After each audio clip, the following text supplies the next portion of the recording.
السلام عليكم ورحمة الله وبركاته. نحمده ونستعينه ونستغفره ونؤمن به ونتوكل عليه ونعوذ بالله من شرور أنفسنا ومن سيئات أعمالنا. من يهده الله فلا مضل له ومن يضلله فلا هادي له. ونشهد أن لا إله إلا الله وحده لا شريك له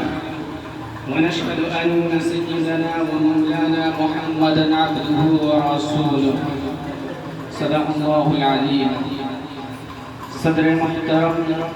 قابل قدر اساتذہ کرام اور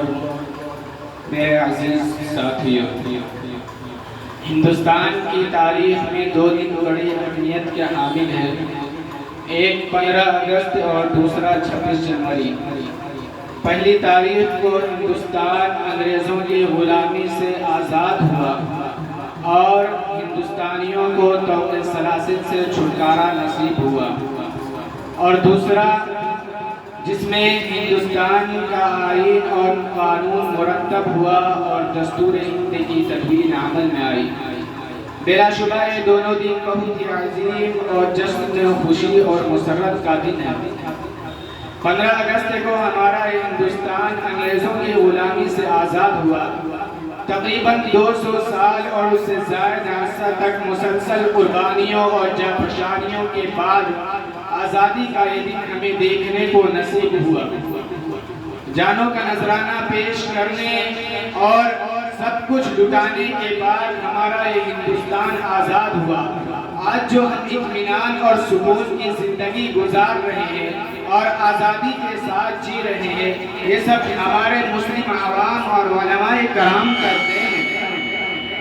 اگر مسلمان میدان جنگ میں نہ کودتے اور علماء کرام مسلمانوں کے اندر جذبہ آزادی کو بیدار نہ کرتے تو پھر شاید ہندوستان انگریزوں کی غلامی سے نجات نہیں پا سکتا تھا۔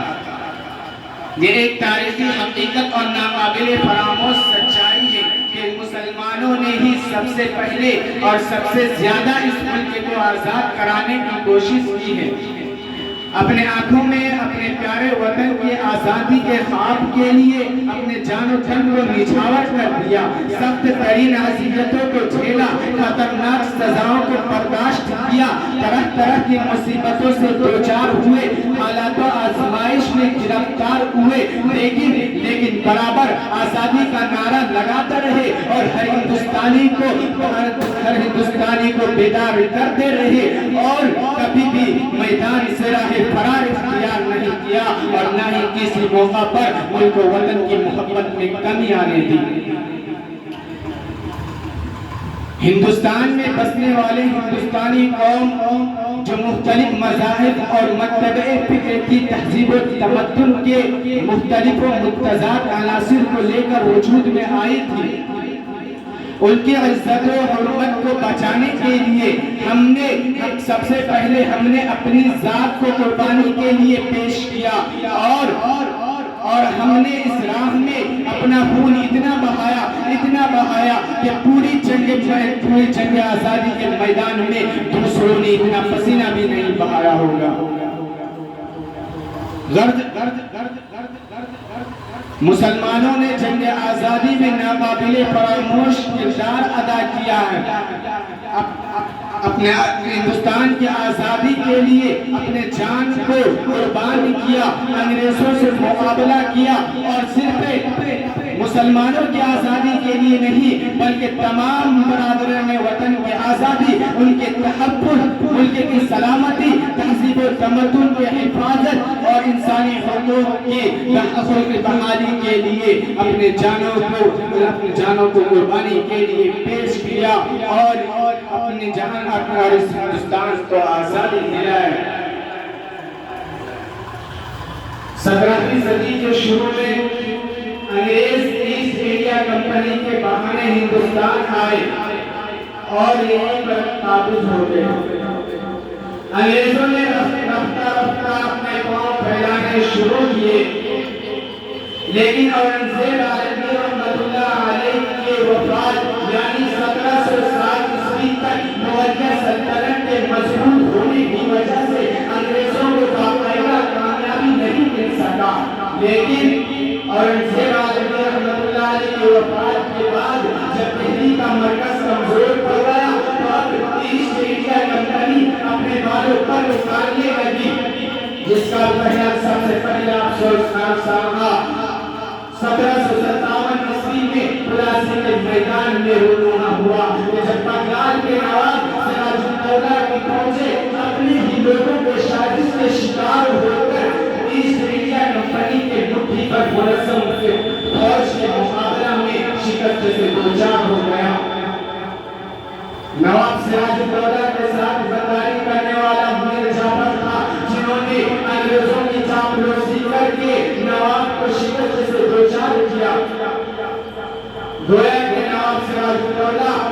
آزادی ہند کے سب سے پہلے مجاہد تھے، جنہوں نے سمجھ لیا تھا، جنہوں نے محسوس کر لیا تھا کہ انگریز ہندوستان پر مکمل طور پر قبضہ کرنا چاہتا ہے، اس لیے اس کے خلاف اٹھنے والے اور عالمی بغاوت کو بلند کرنے والے سب سے پہلے محب وطن نواب سراج الدولہ۔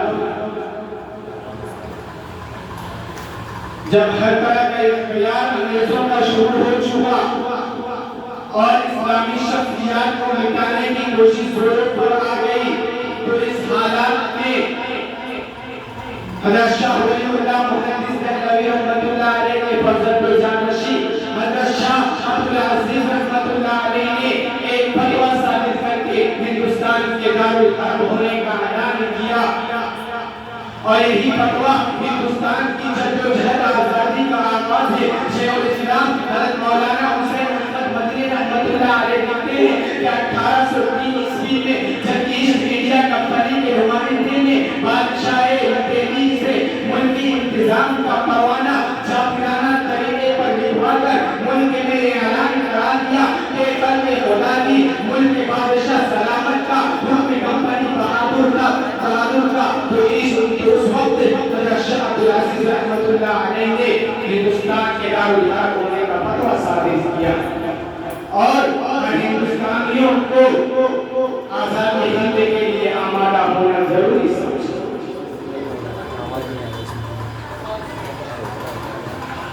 19 ستمبر 1857 عیسوی میں بہادر شاہ ظفر قلعہ چھوڑ کر ہمایوں کے مقبرہ میں مقیم ہو گئے۔ انگریز نے ان کو لال قلعہ کے قبضے کے اگلے ہی دن گرفتار کر لیا اور دہلی پر انگریزوں کا قبضہ مکمل طور پر ہو گیا۔ ہر طرف ظلم و ستم، قتل و غارت کی عام ہو گئی، تو اس وقت امت کے جن جیالوں نے آزادی ہند کی تحریک کو اپنے کاندھوں پر لیا، ان میں حاجی امداد اللہ مہاجر مکی رحمۃ اللہ علیہ اور ان کے مریدان باوفا حضرت قاسم نانوتوی رحمۃ اللہ علیہ، رشید احمد گنگوہی رحمۃ اللہ علیہ، حافظ ضامن شہید رحمۃ اللہ علیہ، اور ان کے بعد ان کے شاگردان باصفا شیخ الہند حضرت مولانا محمود حسن دیوبندی رحمۃ اللہ علیہ، شیخ الاسلام حضرت مولانا حسین احمد مدنی رحمۃ اللہ علیہ، ان کے علاوہ امام الہند حضرت مولانا عبدالکلام آزاد رحمۃ اللہ علیہ، مولانا محمد علی جوہر رحمۃ اللہ علیہ، اور بھی بے شمار علماء کرام اور مسلم عوام نے اپنے پورے جگر سے اس ملشن کی آبیاری کی اور آزادی ہند کے لیے اپنے جانوں کا نذرانہ پیش کیا۔ اس کے بعد اس ملک کی آزادی کو یقین بنایا۔ شیخ الاسلام شیخ الہند حضرت مولانا حسین احمد حضرت مولانا محمود حسن دیوبندی رحمۃ اللہ علیہ نے تحریک ریشمی روحان شروع کی۔ آزادی کے لیے مالٹا کے طالبان کو تقریباً 3 سال 2 مہینے 23 دن تک برداشت کیا۔ اس جسارت کی دور میں طرح طرح کی مصیبتوں سے گزرے، پریشانیوں کو جھیلا، خطرناک سزاؤں کو برداشت کیا۔ آپ ہی کی شاگردوں نے آزادی وطن کے لیے 1919 عیسوی میں جمعیت علماء ہند کا قیام عمل میں لایا۔ البتہ ہر طرح کی قربانیاں دیتے ہوئے اور اس مشن اور تحریک کو کامیاب بنانے کے لیے ہر طرح کی تدبیریں